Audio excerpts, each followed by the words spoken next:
Au lendemain du premier tour de la présidentielle, Clément, vous avez choisi de revenir sur les discours des deux candidats qualifiés, Emmanuel Macron, Marine Le Pen. Et pour vous, l'une et l'autre ont choisi la même stratégie, la rhétorique du rassemblement. Et oui, au premier tour on choisit, au second tour on élimine. C'est ainsi en deux petites phrases que peut être résumé notre mode de scrutin, le scrutin uninominal à deux tours. Et cette maxime, Emmanuel Macron et Marine Le Pen l'ont bien compris. Ils ont chacun décidé de rassembler avec eux, certes, mais surtout contre l'autre. Commençons par Emmanuel Macron. Alors c'est vrai que ce qui frappe au premier abord dans son discours, c'est autre chose, c'est surtout ceci. Voulons-nous d'une France indépendante parce que forte sur le plan scientifique? Voulons-nous d'une France qui, par le plein emploi et par le sérieux, est capable de financer son État-providence? Voulons-nous d'une France qui relève le défi climatique et écologique? Voulons-nous d'une France plus juste? Voulons-nous d'une France qui, face aux crises en cours et à venir, continue à faire confiance à la science, à la raison, à la compétence, comme nous l'avons fait ces derniers mois et ces dernières années? Cette figure de style, vous l'avez sans doute reconnue, c'est une anaphore, une suite de segments qui commencent tous par le même mot, le même groupe de mots, le fameux « moi, président de la République » de François Hollande. Alors, dans un discours, c'est un procédé aussi rudimentaire qu'efficace. L'aspect rythmique et répétitif de la figure permet généralement de soulever l'enthousiasme du public, sauf quand c'est un peu trop gros et un peu trop forcé, auquel cas on obtient ce qui s'est passé hier soir, le terrible « oui » de complaisance et de circonstance. Ce n'était pas un bon discours. Bon, techniquement, il était discutable, d'autant qu'il était structuré par ensuite toute une série d'autres anaphores qui n'ont pas suscité beaucoup plus d'enthousiasme que la première. Mais l'essentiel, selon moi, est ailleurs. Emmanuel Macron s'est notamment adressé aux responsables politiques qui s'étaient auparavant, dans le reste de l'élection, opposés à lui.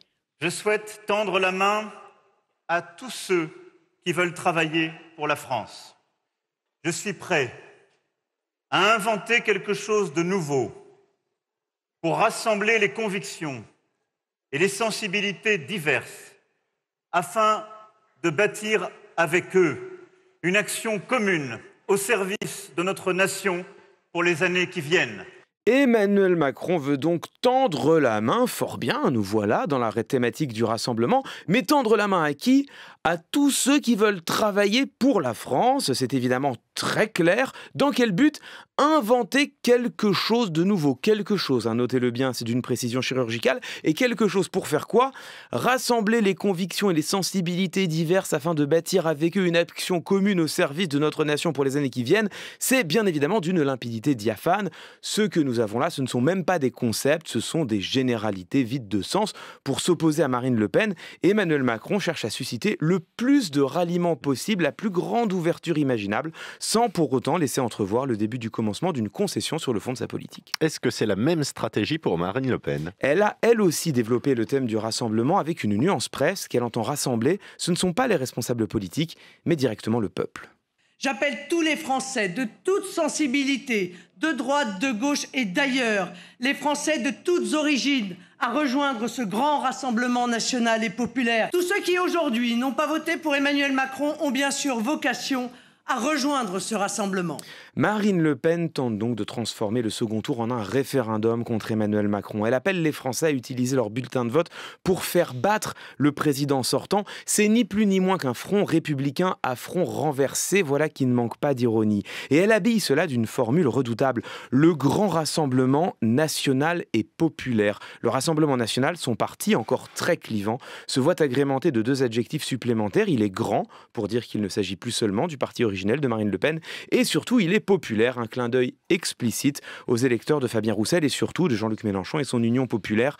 L'expression parvient à être à la fois cohérente et innovante. Grand rassemblement national et populaire, politiquement, ça n'est pas du tout plus précis que le quelque chose de nouveau prôné par Emmanuel Macron. Rhétoriquement, en revanche, cela pourrait bien se révéler davantage efficace. Chacun cherche son front national. C'était Absolument. Clément Viktorovitch pour Entre les lignes.